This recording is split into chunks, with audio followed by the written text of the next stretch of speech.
अ, छत्रपती शाहू महाराज यांच्या जयंतीनिमित्त मी सर्वच नांदेडकरांना शुभेच्छा देतो. आणि आज आमच्या काँग्रेस कमिटी अनुसूचित जातीच्या विभागातून पण आम्ही जयंती साजरी केलेली आहे. आणि मी बोलण्याचं एकच म्हणजे राहणार की छत्रपती शाहू महाराज हे डॉक्टर बाबासाहेब आंबेडकरांचे मार्गदर्शक होते.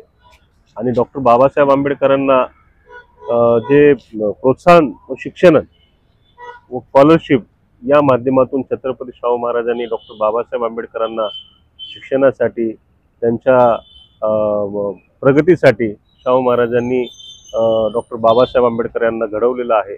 आणि आज बाबासाहेबांनी जे संविधान लिहिलेलं आहे ते संविधानामध्ये पूर्ण शाहू महाराज आहेत, शाहू महाराजांचे विचार आहेत.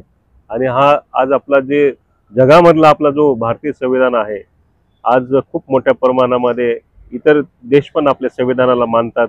आणि खरंच आज डॉक्टर बाबासाहेब आंबेडकर आणि त्यांचे गुरु छत्रपती शाहू महाराज आज यांची जयंती आहे. जयंतीनिमित्त मी सर्वांना शुभेच्छा देतो. सेलचे काँग्रेसचे सुरेश हटकरवर आम्ही इथं आलो. याच्या अगोदर आम्ही भारत के लोक आहे या निमित्तानं आम्ही या ठिकाणी सकाळी 10 पासून या ठिकाणी आहे. मी कारण या महाराष्ट्रामध्ये फुले शाहू आंबेडकरचे विचार ते खूप खोलवर रुजलेले आहेत. आणि त्या विचारानं खरं आजकालचे राजकर्ते असो, राष्ट्रवादी असो, काँग्रेस असो, शिवसेना, बीजेपी हे मनोवादी जे लोक जे कोणी आहेत आणि काँग्रेस देखील असल्यानंतर ज्या काही बहुजनाबद्दल जे काही चळवळ आहे, मी खरोखर विक्रेकर खात्यामध्ये काम करत असताना पूर्ण महाराष्ट्रावर काम केलेलं आहे. आणि या बाबासाहेबच्या विचारामुळेच नांदेडला तर माझं जन्मभूमी आहे, गाव आहे, पण पूर्ण महाराष्ट्राच्या सगळ्या कानाकोपऱ्यात गेलो. आदिवासी लोकांचा मी बहुजनाचा एक नेता आहे. मी महाराष्ट्राचा उपाध्यक्ष म्हणून काम करतो. सेल्टॅक्समध्ये टॉप टू बॉटम एक चळवळ आहे, त्या डिपार्टमेंटचं मी चळवळ राबलेली आहे. या ठिकाणी डॉक्टर आपलं छत्रपती शिवाजी महाराज जयंतीनिमित्तानं सगळ्या जे काही पददलित लोक आहेत, बहुजन वगैरे असो, कोणी असो, कुठल्या समाजाचा म्हणून हा विचार नाही आहे, त्या लोकांना जी काही घटना बाबासाहेब लिहिली आहे त्या विचाराप्रमाणे त्यांना सगळ्यांना त्या घटनेप्रमाणे मिळाल्या पाहिजे. आपण कोणाला घेत नाहीये, पण ह्या घटनेची सगळी देशामध्ये आणि सगळी महाराष्ट्रामध्ये पायमल्ली होत आहे.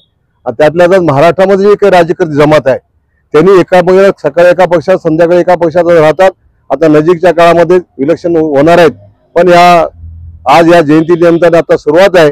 ज्या सगळ्या लोकांना घेऊन त्या जिल्ह्यातला असो, राजकारणात जे कोणते असेल त्या माणसांना त्याचा वाटा मिळाला पाहिजे, शिक्षणाच्या बाबतीत मिळाला पाहिजे. आणि आरक्षणचं जे जनक आहेत राजेश्री शाहू महाराज यानंतर सगळ्याला शुभेच्छा देतो. आमच्या आदिवासी लोकांना तर खूप त्रास होणार आहे. आम्ही नोकरीत असताना देखील या अभियानाचं काम रोखण्याचा प्रयत्न केला आहे. आता तर आम्ही फुल टाइम रिटायर झाल्यानंतर परवाच आम्ही काश्मीरला जाऊन आलो. हम भारत के लोक या नावाखाली आम्ही कुठल्या ह्याच्यामध्ये नाही, जर सामाजिक विषय असेल तर जात पात सगळे विचारून त्या ठिकाणी काम करायला पाहिजे आणि आपल्या खऱ्या पद्धतीने लोकांना न्याय मिळाला पाहिजे. या ठिकाणी मीडियाच्या वतीने जास्त विनंती करतो, मी कोणाला घाबरायचं नाहीये. आणि जे काही सगळे अन्याय झाले त्या ठिकाणी अन्यायाला वाचा म्हणून आपल्या बातम्या देत राहावं. आणि तुम्ही यानंतर आमची मुलाखत घेतलीत याबद्दल आणि जयंतीच्या निमित्तानं सगळ्या जनतेला सगळ्याला शुभेच्छा देऊन आणि या ठिकाणी मी शेवटपर्यंत माझा सरकार थेंब अशापर्यंत या लोकांसाठी मी काम करत राहीन एवढंच या ठिकाणी बोलून आपलं डॉक्टर हे राजेश्री शाहू महाराजांच्या प्रती अभिवादन करतो आणि सगळ्या जनतेला शुभेच्छा देतो. याप्रमाणे आपलं काम करावं एवढंच या ठिकाणी मी विनंती.